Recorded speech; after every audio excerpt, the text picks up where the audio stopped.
Hello everyone and welcome to Shoretalk. Graham King here. Thanks for tuning in.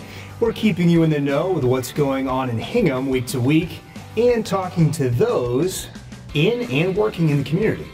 To let you know, this program is recorded both as a podcast on iTunes and as a video broadcast, of course, for Hingham Cable as well as our YouTube channel. And today, folks, we have a great show. For our guests, we have Mary Ann Blackmur. Very excited to talk to her, Executive Director of the Hingham Community Center. She's going to be here to provide some information about the facility and what's going on there in general, just the different services they have. And our second guest is the famous Harbor Media star talent, Joe Collymore, who will speak at length about his experiences as a member of Harbor Media and also the shows and programs he's involved in.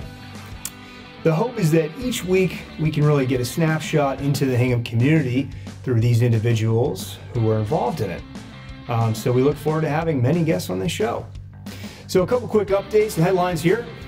We have the Boy Scouts Troop 1 Hingham Christmas Tree Drive coming again. There'll be 3 dates for pickup. The first date, Sunday, December 30th, 2018, 8 a.m. to 3 p.m. And Saturday, January 5th, 2019, 8 a.m. to 3 p.m. And Sunday, January 6th, 2019, 8 to 3 p.m. To sign up, you can just go to hinghamtreedrive.com and click the date you want, and it's as simple as that. The Selectmen have recently begun their process of reviewing budgets for items that could potentially have implications on the town warrant. As you know, prior to town meeting, the warrant is assembled after much discussion and deliberation. So if you guys want to see how these discussions went, go ahead and check on the following Selectmen's meetings, which were December 18th, 2018, December 4th, 2018, and November 27th, 2018. So now to turn to some of our other headlines. The Foster School. For a second year in a row, school officials were disappointed to learn the Foster School was not selected to participate in the Massachusetts School Building Assistance Program. So the School Building Committee met December 13th to update the community about this latest development in its quest for partial state funding for a major renovation for a new building for Foster. And School Committee Chairman Michelle Ayers said, quote, "Given that news, the building committee's work is effectively paused while the school administration, school committee, selectmen, advisory committee, and townspeople determine how best to proceed with the Foster School building." There is also another development going on in preparation to take over the Settles Glass site. The mixed-use proposal for the long vacant Settles Glass site in the downtown of Hingham has received an overall thumbs up. A positive response at the first Joint Planning Board/Zoning Board of Appeals hearing this past Tuesday. Most recently, a mixed-use building did not come to fruition for the property, unfortunately, at the corner of North and Station Streets. The new proposal is set back further from the from the roadway, and has a smaller footprint than the previous mixed-use proposal. We'll keep you tuned in and keep you up to date as we get more information. The opioid crisis, what is often referred to as opioid misuse, is still at serious crisis level in the South Shore communities. Progress has been made in preventing the overdoses and overdose-related deaths on some fronts. The fight's still far from over, according to local and state officials. Here's some sobering statistics. Safe Harbor is a local organization engaged in the fight here on the opioid crisis. Its main mission is to educate residents, lower stigma, and provide support while offering a springboard to treatment options. Founder and Chairman Chris Murphy shared some sobering statistics. And according to Murphy, since January 1st, 2018, Cohasset, Scituate, Hingham, and Hull have lost 29 people while experiencing 176 non-fatal overdoses. Hopefully, continuing to shed more light on this issue will help make an impact on this epidemic. All right, moving forward, the latest episode of Headspace is a Plymouth County outreach training that took place recently. The PCO was a collaboration of law enforcement, medical professionals, and service providers to address substance issues on the South Shore. Next, we're going to have our interview with Mary Ann Blackmur, talk a little bit about the Hingham Community Center, and then on to Joe Collymore. Stay tuned.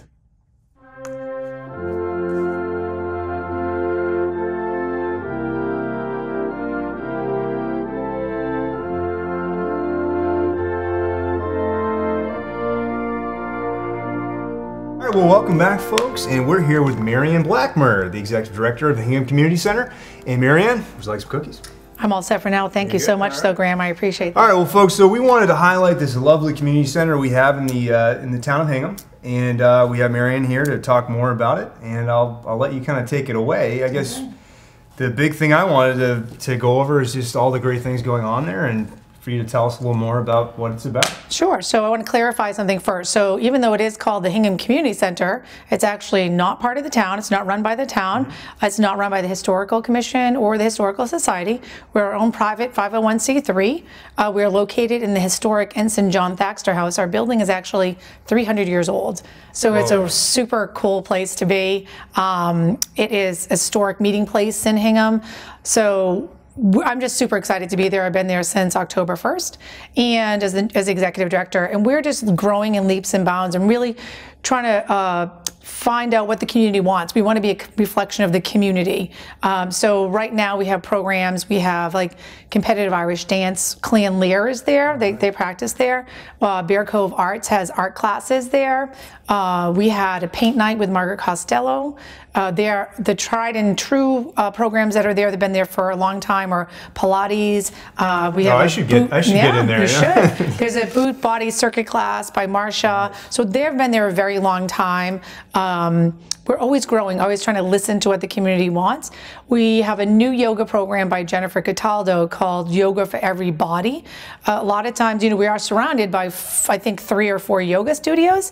But what people were saying is they were really intimidated. They wanted to try yoga, but they didn't want to go to one of those places because they thought that it was just beyond them, and they were just intimidated.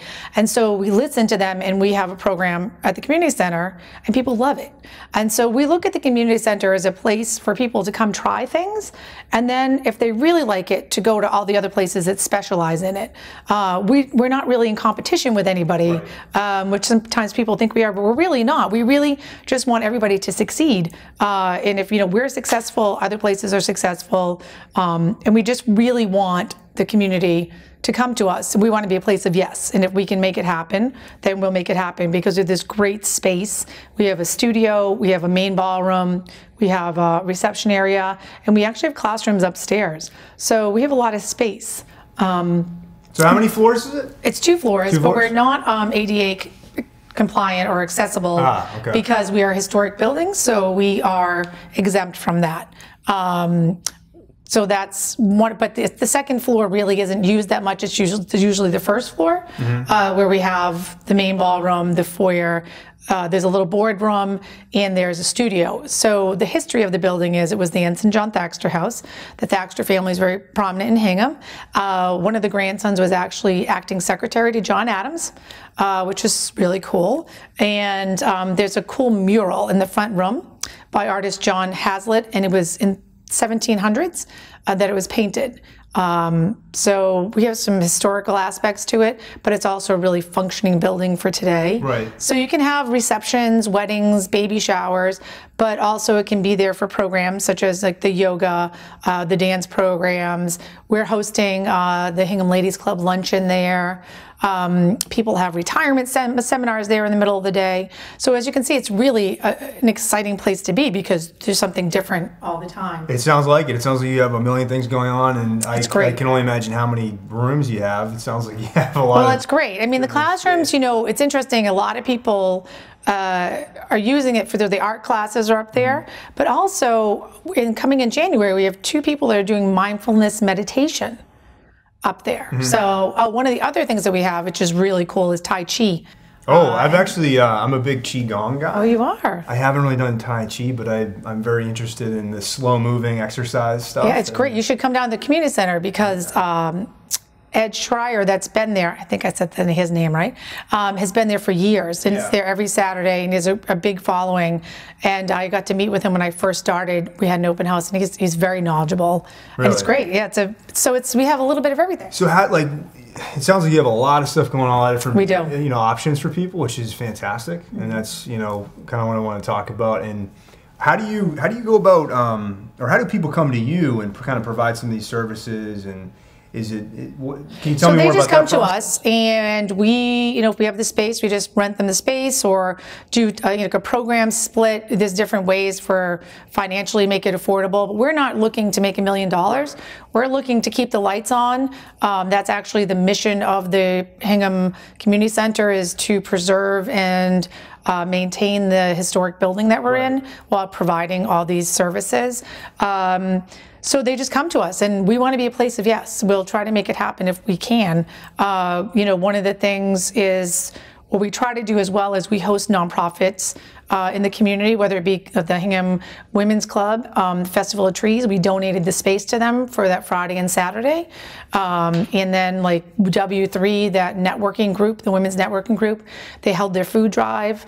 The Hingham Newcomers Club has their monthly meetings there, and they also hosted a preschool fair, which was really cool. I attended that. That was really a fun event. It gives different organizations sort of an option for space and to have their events, so it's kind of it's a win-win. We want to collaborate with people in the town, the different organizations. And what about for like someone who's teaching a class or something? What can you tell us more about sort of the advantages for them to want to come to you guys and have their services there? First, like there's all these other places that they could go, but there sounds like there's obviously a nice benefit. So it's just a different audience. So a lot of them do teach at other yoga studios or places. This is just a totally different audience for them to reach. As I said before, people aren't as intimidated to be there.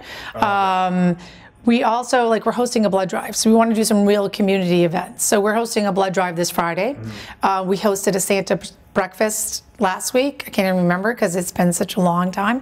And it was great. We had 2 seatings, over 110 people at each seating, and that was fantastic. It was a real community event. So I'm very into community building, community events, because I feel like community is really important, and Hingham has been great about things like that. So I'm hoping that my position here at the community center, I can expand upon all those relationships and really have people come in through the door and really appreciate the space for the historic building, but also the opportunities that are possible at the community center. Right, it's just a huge resource for everyone in the area. It brings people together. And then like you were mentioning, for someone who has a special skill or wants to provide a service, it's a different audience. It's a way to plug into the community. Everyone's there for different reasons and exploring options. So it's just it's a win-win, like you said. Right. We just want people to try things. So, we had a paint night. It was okay. I mean, most of my friends were there. Thank you, friends, for coming. So some things don't work out, but I don't feel like that's a failure. I feel like you have to try things, and then it may not be the right time. So I think this, as I said before, the community center is a really safe space for people to try things. I got asked to do paint night last weekend, and it wasn't the right time for me. No, it's fun. You should really try it. I should have jumped in. But you should have. But one of the things too that we have, it's a great space for events at the community center, and we are the best deal in town. It's a beautiful ballroom with the reception area, and we're working towards. We're in the plans. We have to renovate our kitchen, and we are looking to have access to the backyard. We have this awesome little courtyard that people don't even know about. We'll tell what. It's really cool. So it's before it was the Hingham Community Center. It's the John Thaxter House, but then the John Thaxter House, it became the Wampatuck Club in the 50s. I hope I have that right. And was a first original gentleman's club. So there was a library and there was a bowling alley. So it wasn't a community center. No, it was a residence. And then it was a private men's club, and they had croquet in the backyard. Croquet court. So that was really cool. But they had a bowling alley and a library, and they put in the ballroom. The bowling alley is a big thing. So my husband grew up in Hingham, and so many people have fond memories of bowling at the community center. But that is no longer there because it wasn't profitable. So sadly, that's not there. They have to leave that to their memories if they come in. But almost every person that comes into the community center, if they grew up in Hingham, wants to know where the bowling alley is. So, but we have some memorabilia from that time. But so the Wampatuck Club then sold it to the, and then it became out of fashion to have it be a men's club, and then they sold it to the Hingham Community Center, and so whose mission is to, as I said, preserve and maintain the historic building while providing events and programs to the community. So that's awesome. Yeah. So it's a historical building. So I mean, what other areas do you guys kind of help preserve history as well? Like besides, like so the bowling's one good example. Like, is there other areas you guys kind of are keeping sort of like history alive? Sounds like you have a lot of like historical paintings and things like that. We do. So it's been evolving, and actually I'm working with Deirdre Anderson at the Historical Society to see if we can collaborate a little bit more. You know, they have a lot of artifacts at the Historical Society, and they're great at what they do. But you know, we have this mural that is super, super cool that people don't necessarily know what the significance is. So part of I want to say rebranding of the community center is we will be referring to it as the Thaxter House, the Ensign John Thaxter House, home of the Hingham Community Center. It's just to acknowledge the historical aspect of it. And we are in the new year. I want people to stop by. We're going to have some visuals. You know, who is John Thaxter, and a little bit about the family, a little bit about the Wampatuck Club, and a little bit about Hingham through those years. And so to have it be a reflection of the community. So I'm going to work with Deirdre Anderson over the Historical Society for that, talk to her how we can collaborate a little more about their annual house tour, you know, to be included in that, because it's, you know, we are the unicorn. We're a historical building, but we're not owned by the town, and we're not owned by Historical Society. So we're really looking forward to being able to collaborate with organizations in town to just figure out how they can use our space, and then, you know, help us with our mission to provide space for the community to run their events. So like we have like youth sports have their banquets there, people have fundraisers there, people have weddings. That must be nice for all the youth sports teams, excuse me, having space there, because I remember as a kid playing hockey, and you know they always found like, you know, space at like a Marriott or something, a hotel, but it's nice to have that. That's pretty fancy. Well, it's one. I'm not complaining. I should say in Hingham, we don't have a lot of sports teams there because a lot of them go to Black Rock. Okay, we are talking Hingham, but it's a great opportunity. We did just have the Hingham Youth Cheer, which was great. It's so wonderful to see that energy in the space, you know, just have people coming in and out. And maybe it's something that happens more in the future. Who knows? Maybe that's what we're hoping. Yeah, exactly. That's why I'm on your show. Exactly. I know. I think I remember as a kid, just all the sports teams, you know, having places to have functions and things like that. Right. It's nice, and there's not always extra money in the budget to do that at a, you know. So that's why I like, well, we want to do the kitchen over because we really want to make it a community kitchen. You know, let me be clear, there is fees associated with these things, but they're very minimal fees. So how does that work, the fee structure? Like if someone's listening to this and interested in coming by for any of the things you mentioned, which there's a lot of things, kind of break down sort of how that works. Well, they can, you know, come visit us. Everything's on the website, hinghamcommunitycenter.org, but there are standard fees for the rooms, and we always try to work with people as well. You know, let's just say, because I don't really like to say dollar amounts because you never know who's seeing this when, but we are comparable, if not a better value than most other rental facilities within the downtown area. And we also have tables and chairs, which nobody else does, that are included in the rental fee cost. Whereas other people have to rent them out, bring them to the location. Okay, so that's really good. An extra bonus. Yeah. So it's great. It's just a really fun place.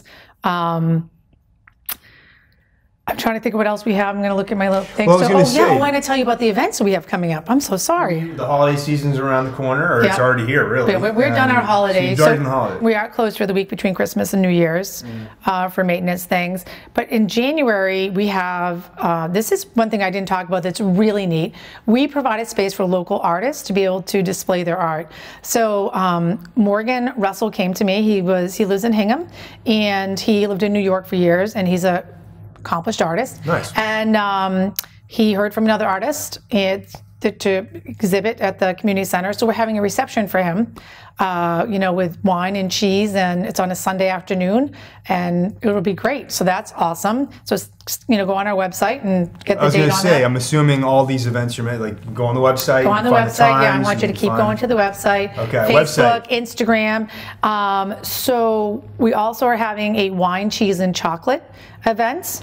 And that's going to be in February, early February, so it could be like a little datey thing. And then we have a dance recital program. I kind of touched on that a little bit. Yeah. So we have a recital program from dancing programs for children that have recitals at the end of the year.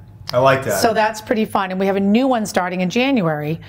So it's like a half-year program. It's open. Is it just open enrollment? Like, how does that? Well, there's usually September to May, but then we did just open one for January to May, and it still has a recital. So maybe, the children weren't ready for it in September, but now they're ready for it, or they're old enough. So that's exciting, the recital program. And I like that you have a big event at the end. That's it's fun. That's awesome. Yeah, it's a fun thing. Everyone comes.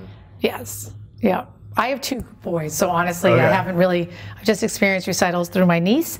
So we'll see how this is. No, I'll do it. I love it. I think it's great. I love seeing them there. My office is upstairs, but I love hearing the children, and sometimes I'll come down and see the kids. And well, it gives them something to work towards, and then there's that sort of, not almost say payoff, but there's that end result. Well, it's fun. And they know why they're doing it because there's an end event. I think you get to dress up, and it's a really fun event. I'm trying to think of some of the other things that we do.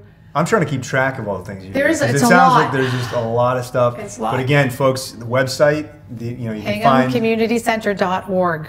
There you go, and you can find the event times, the details, and you can find out more about all the things that happen there. I think that's probably the best way to list it all because it sounds a lot. But is there anything? I'm trying to think of any other types of.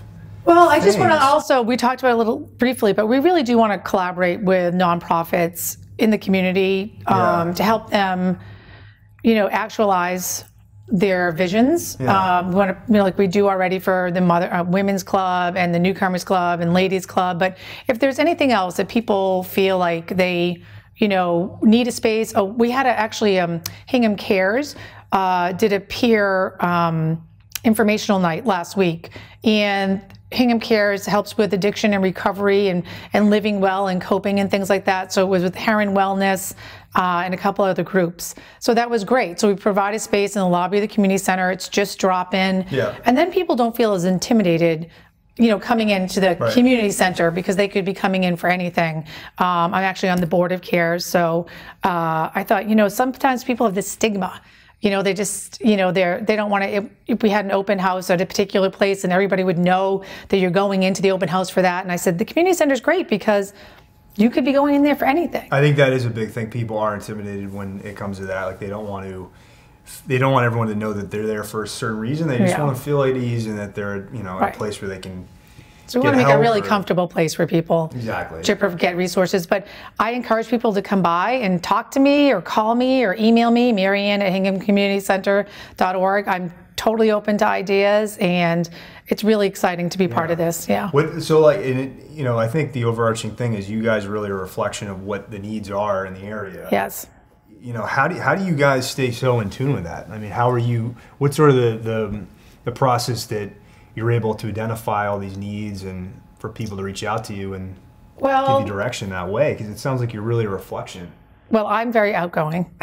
So I ask people questions. I'm here on your show. I'm just really make it a point. I can be anywhere, and it's very interesting. I was at the coffee corner, and I was talking to the women about the Santa breakfast and how am I going to do the coffee, just questioning. And somebody said, "Oh, is that the community center?" And I said, "Yes." And we got into this whole conversation and, just raising awareness. I'm in CVS. I talk to people. So you just really, by talking, we just got an Instagram account, so I'm trying to be active on that. Social media, just really talking to people. I'm involved in some groups. My husband's from Hingham. I've been here a long time. I'm very involved in some of the community groups, but really just reaching out to people in the community because it's not me, it's not my staff, it's everybody collectively and working collaboratively is really what it's about. And I really, truly want the community center to be that because we are in this transition. We need to make this work. We need the community in order to make that happen. Yeah, that makes sense. And it sounds like people can always reach out to you as well, too. Absolutely, through social media, through email, through... Yeah, stop by. Right. My office is upstairs. Yeah, you're not a stranger. You're right there. So I'm right there, can come and talk to you. All right, well, that sounds great. And it sounds like we got some good events coming up in the new year and right around the corner. So hope we see you at some. I know, and I think folks are going to have to check out the website. And you want to tell them the website again? Sure, HinghamCommunityCenter.org. All right, folks, that's it. Thank you very much. Thank you. All right, have a great day. You too, Mary Ann. Thanks.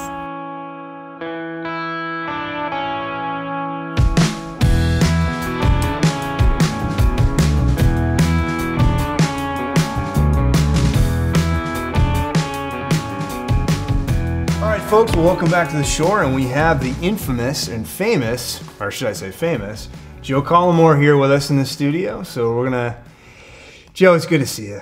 Graham, it's good to see you as well. I don't know how about famous. It's probably more infamous. Right. It's been a lot of fun so far. Yeah. Well, we're happy to have you, and we just kind of, Joe, I wanted to talk to you about the types of things you got going on here at the studio and some of the things you're involved in. I mean, Joe, you do so many different programs and so much stuff, but I kind of wanted to see what you got on the agenda. What have you been up to?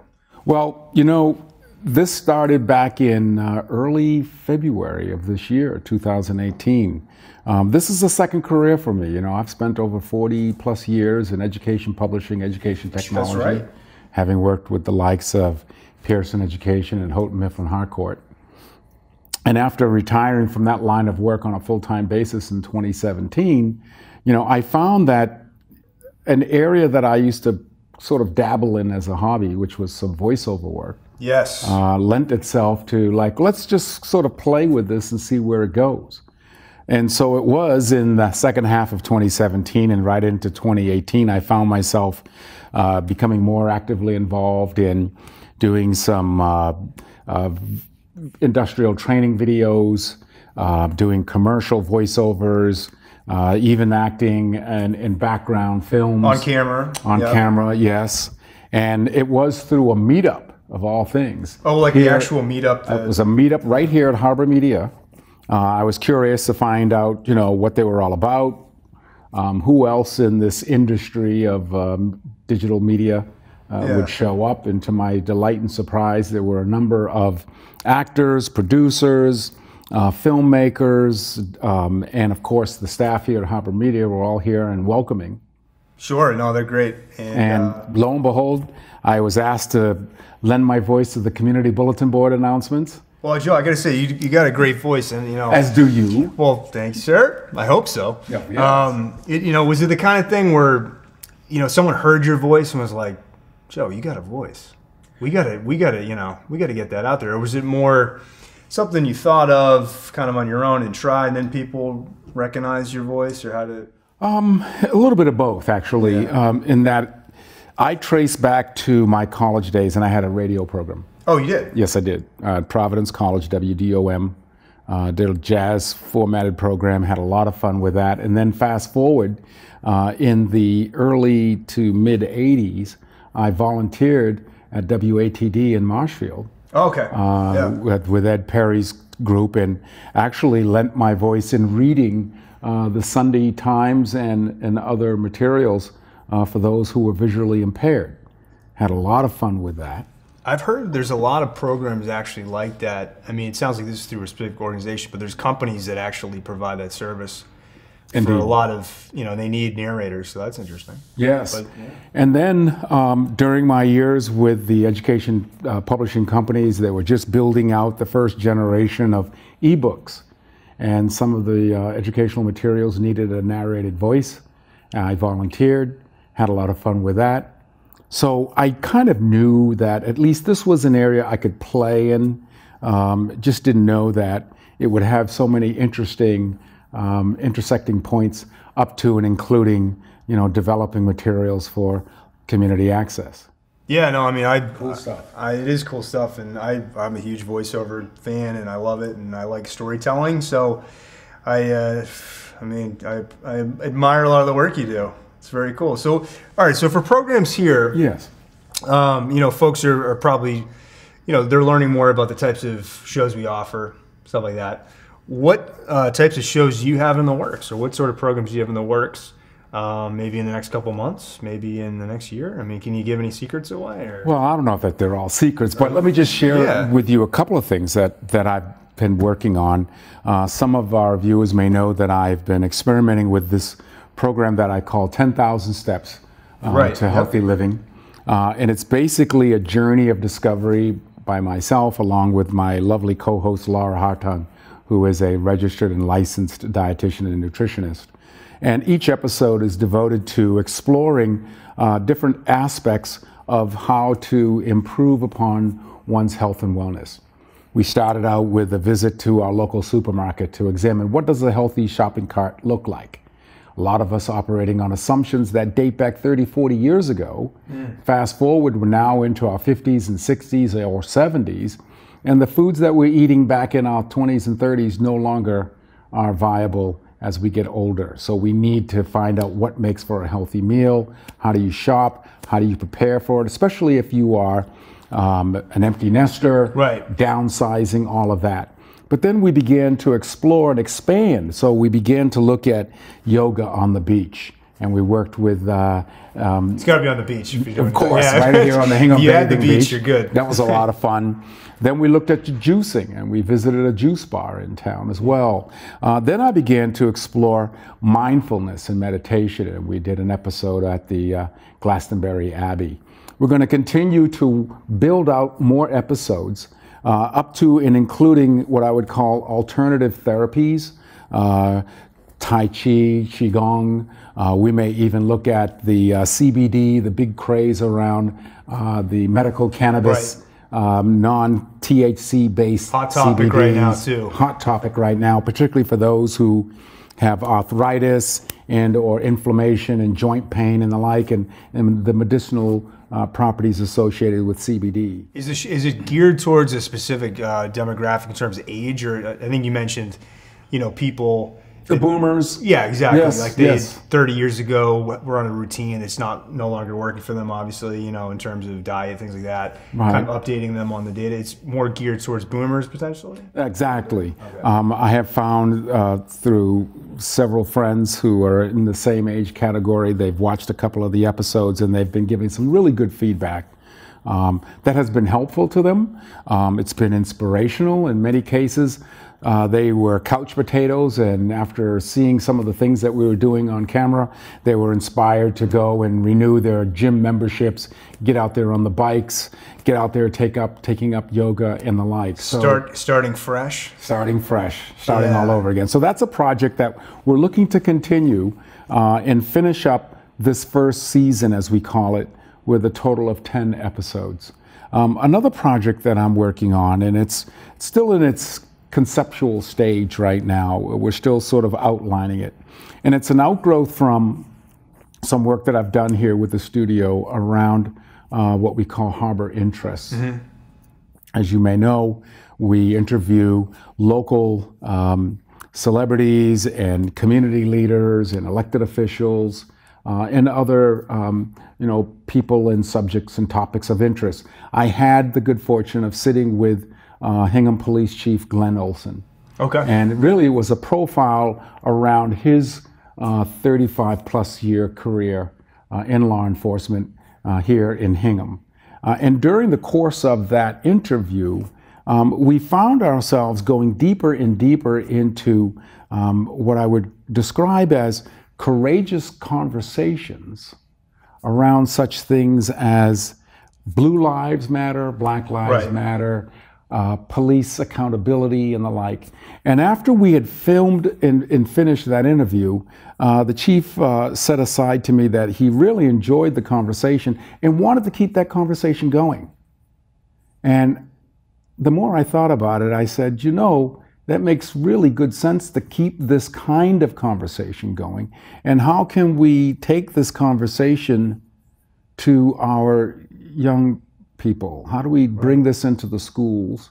How do we give you, Chief Olson, and perhaps others in our community, an opportunity to have as unfiltered a conversation as possible with our students in town, our young people in town?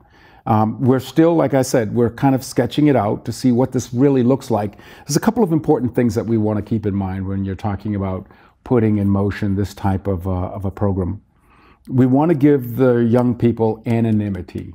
We don't want to put them on camera without, of course, their parents' permission. We want to give them a safe place and a safe space in which to ask questions, give the chief, and perhaps we'll have various experts on stage, on camera, joining the chief to answer the questions that these students would be posing off camera.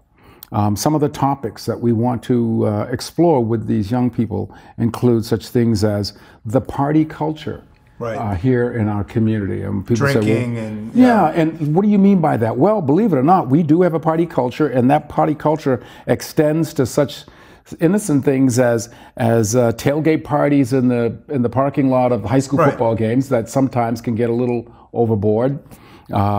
Parents opening up the bar to their children and visitors and friends when they shouldn't be. And so that's an area that we want to address. We want to talk about bullying. We want to talk about mental health. We want to talk about cultural competency as well. So, for example, here in Hingham, we have Metco students who come in from the inner city. Hingham's been participating in the Metco program now for almost 50 years. There's a wealth of information and experience and perspectives that perhaps we can bring to light in that context. So that's an area in a program that I'm looking forward to getting involved in the new year in 2019. Yeah, it sounds like really relevant stuff. I mean, especially you were talking sort of about the the issues of partying and drinking, things like that. I mean, that's important for young folks too, going into college and having those conversations early, and so that's interesting stuff. And in terms of like the consultants you want to have, is that sort of a way for them to ask questions to the chief and the police, sort of in a way that students can send those questions to the experts or consultants, have them ask it on camera, on stage, or? Well, and again, we're still in the early formations of it all. It would be nice if we could encourage the students to sort of submit their questions in advance. Right. Once we establish the topic. So perhaps each episode would be devoted to one topic in particular. So let's just take mental health as an example.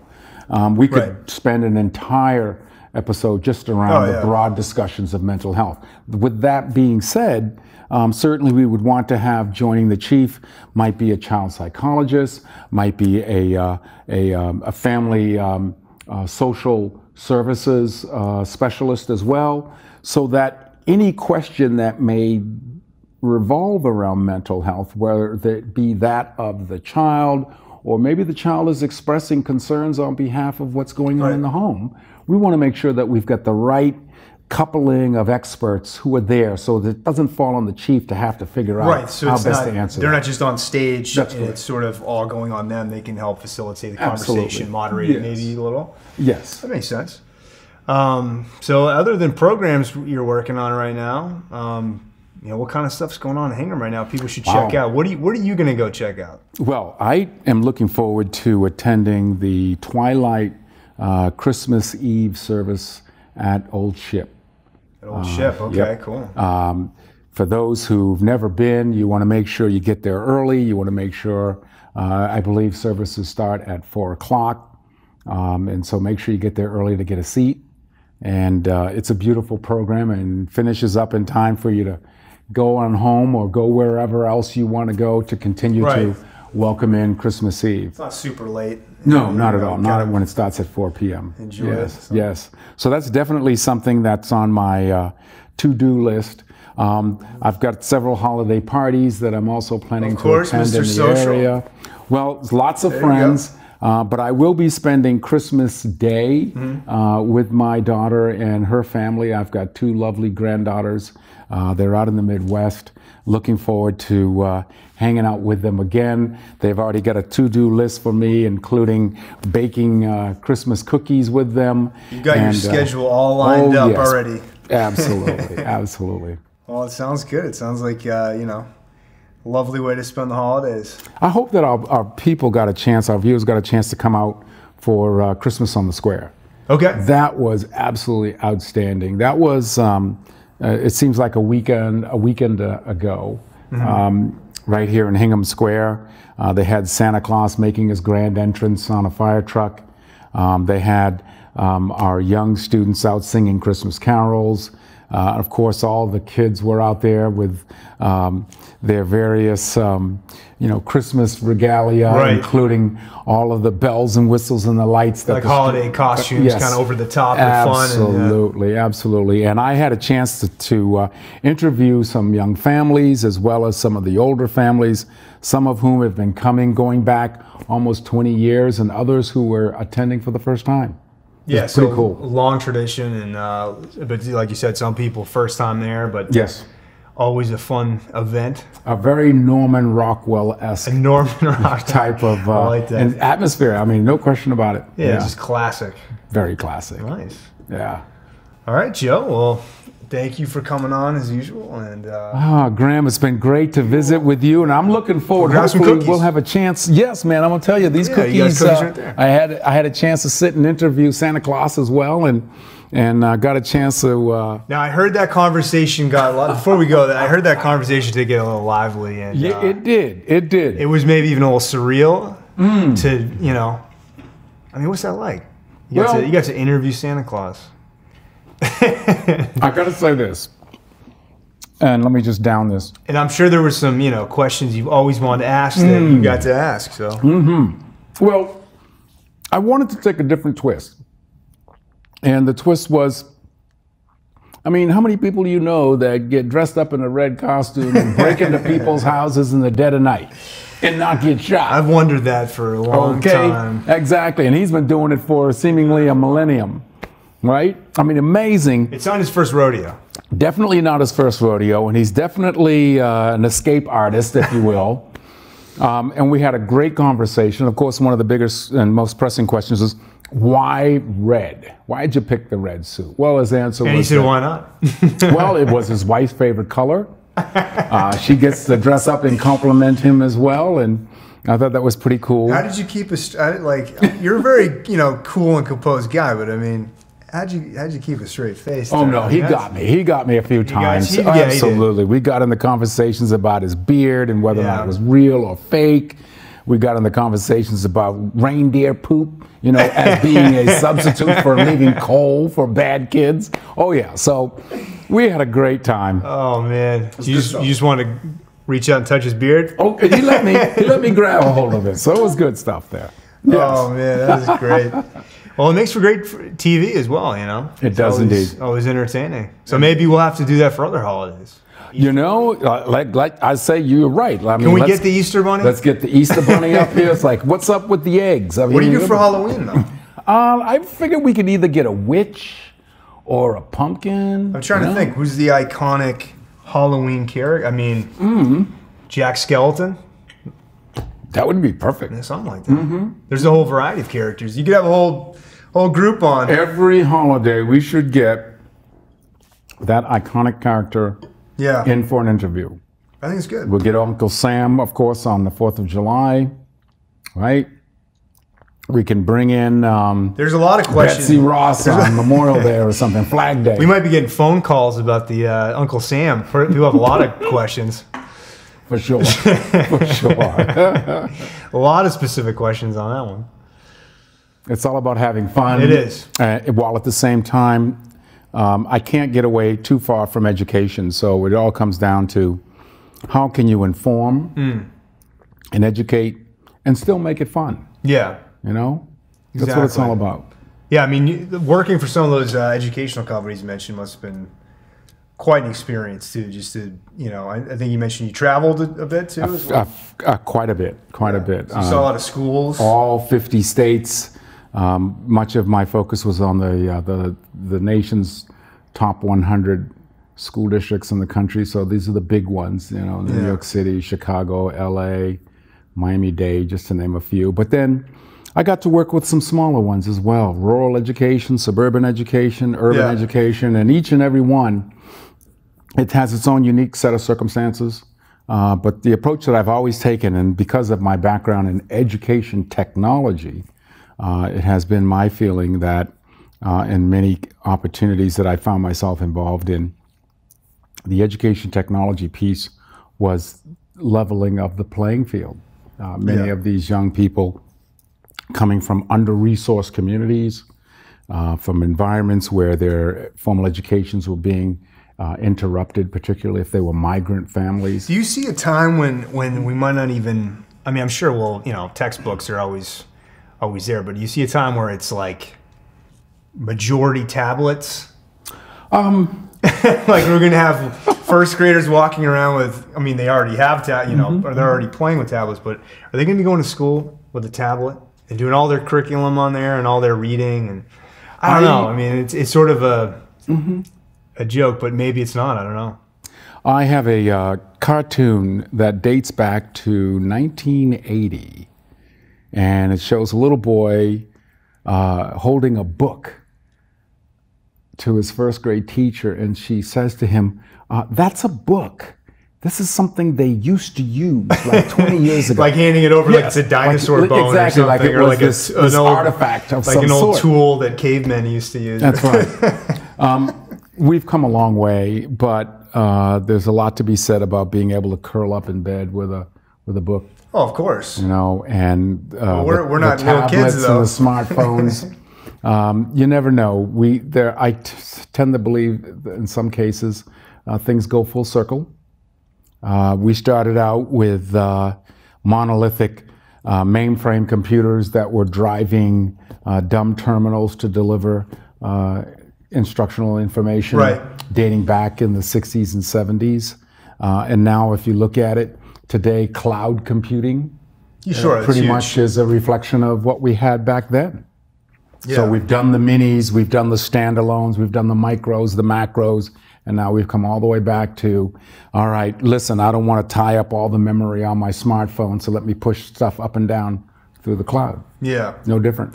I'd like to do a piece sometime talking about, specifically in Hingham, what kind of technology is being used and what's on the rise, like where do we see that going, and maybe get some input from like teachers and people that are currently on staff. Oh gosh, absolutely. And then students obviously too. And definitely get the students involved. Of course, but just get everyone's perspective. I think that'd be interesting. And then the fact that you have experience professionally working with companies that provide those services, that would be pretty interesting to get your take on it. Sure, be more than happy to share, what information I have, and including introduce you to some of the contacts that are still out there working. Because I don't 100% know exactly like all the updates that people are using in the classrooms around here right now. Yeah. I think that would be really interesting. Should be. We should do that. All right, Joe. I kind of. Graham, thank you, man. I kind of extended you there. I know you got stuff to do. People to see. I do. I got stuff to do, people to see, and I still have a short. You heard it, folks. I still have a shopping list to finish off. Oh, you just reminded me, Joe. And well, thank goodness I have the weekend coming up. There you go. I'm working mostly through the holidays. Oh. I am, but I'll still have some time to... Definitely make sure you take some time. Of course. Take some time for yourself, take some time for family, and take some time for somebody who perhaps may be spending part of the holiday alone.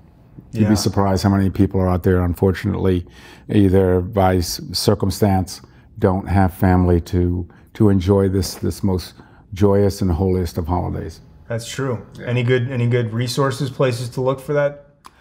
Well, shelters, your local community centers, your senior citizen, the elder shelters, the elder centers.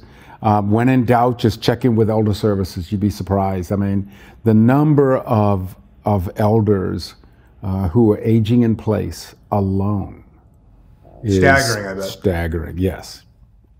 Yeah. I mean, my local Rotary Club, we're going over to the VA hospital on Saturday to bring Christmas to some of the veterans that are in the VA hospital in Brockton. Love it. That's really good. Good stuff. Good stuff. Mm-hmm. All right, Joe. All right, Graham. Always a pleasure. We'll talk to you soon, sir. Merry Christmas and Happy New Year, brother. You have a good holiday, all right? You too as well. All right, take care. All right, thank you.